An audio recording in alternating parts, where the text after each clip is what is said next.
Campaigning today in North Carolina, Bill Clinton slammed Donald Trump for donation to a group backing Florida's Attorney General Pam Bondi, which resulted in a fine. His foundation was recently fined by the government for actually paying out of the foundation.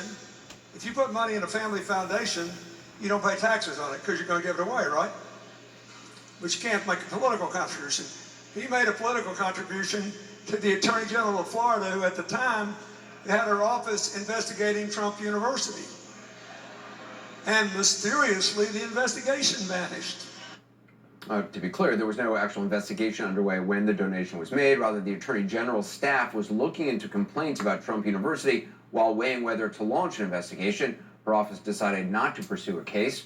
Trump says there was no quid pro quo. We'll have more on that story in our next hour, a detailed look at that. Now back to the Clintons and the university they are connected to and have profited from. Laureate International University, as it's called. Like Trump University, it's a private for-profit organization. It also has close ties to the Clinton Foundation. Our senior investigative correspondent, Drew Griffin, tonight looks into it. It's being called Hillary's university problem. It's actually Laureate International Universities, run and owned by a good friend of the Clintons. It's private, it's for-profit, and the profits are huge. Laureate operates mostly in Latin America, has 1 million students worldwide, and brings in revenues of more than $4 billion. It all started with a powerful mission. The mission of making quality higher education accessible. Its CEO, Clinton pal Doug Becker, made $2.4 million last year alone. The network of Laureate International Universities has grown to more than 70 educational institutions across 29 countries. And Laureate is not without its own problems. It has faced investigations in Brazil over whether students were getting their money's worth, and in Chile concerning its for-profit status. U.S. students have complained the school failed to deliver on its promised degree programs.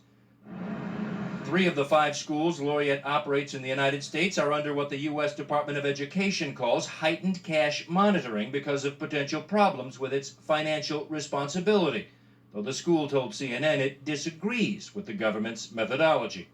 It would seem like the exact type of business Hillary Clinton might have a problem with.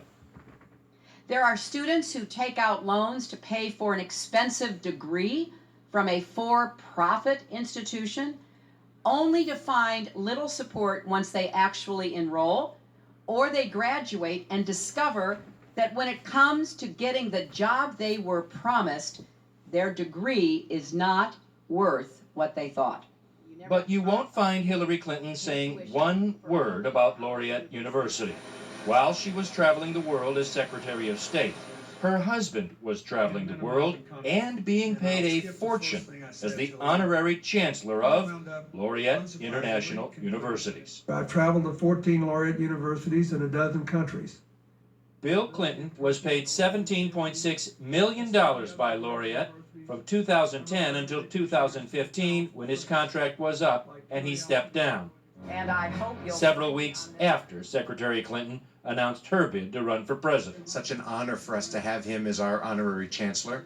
But what most people don't know is that actually started because of CGI. Laureate, with Doug Becker at the helm, not only paid Bill Clinton $17.6 million, it has donated between $1 and $5 million to the Clinton Foundation and has partnered with the Clinton Global Initiative since 2008. And all along the way, Becker has contributed to Democratic campaign funds, including Hillary Clinton's. Drew, that's a huge amount of money for an honorary chancellor. I mean, what exactly did Bill Clinton do for Laureate International Universities? According to the company, Anderson, he was an advisor, and he also visited 19 different campuses of the school, but it certainly could not have been full-time. Keep in mind, he was still giving speeches, still running the Clinton Foundation, and believe it or not, he was even getting paid a pretty big amount of money from another Clinton Foundation donor schools. It's called GEMS Education, an international school system that operates very expensive K-12 schools out of its headquarters in Dubai. That company, Anderson, was paying Bill Clinton $5.6 million to help advise its charitable giving program, all about the same time he was working for Laureate. And in your report, you said that Hillary Clinton really hasn't mentioned any of this on the campaign trail. Has the campaign reacted to your report? Vehemently, the campaign sent a statement to us outlining Hillary Clinton's position on for-profit schools. Here's what it says, Anderson. Hillary Clinton has made it clear that all for-profit institutions should be held to the same standards. It goes on to say that she will crack down on law-breaking for-profits by expanding support for federal regulators to enforce laws against deceptive marketing, fraud, and other illegal practices. Anderson? Drew, thanks so much for looking into it. Appreciate it.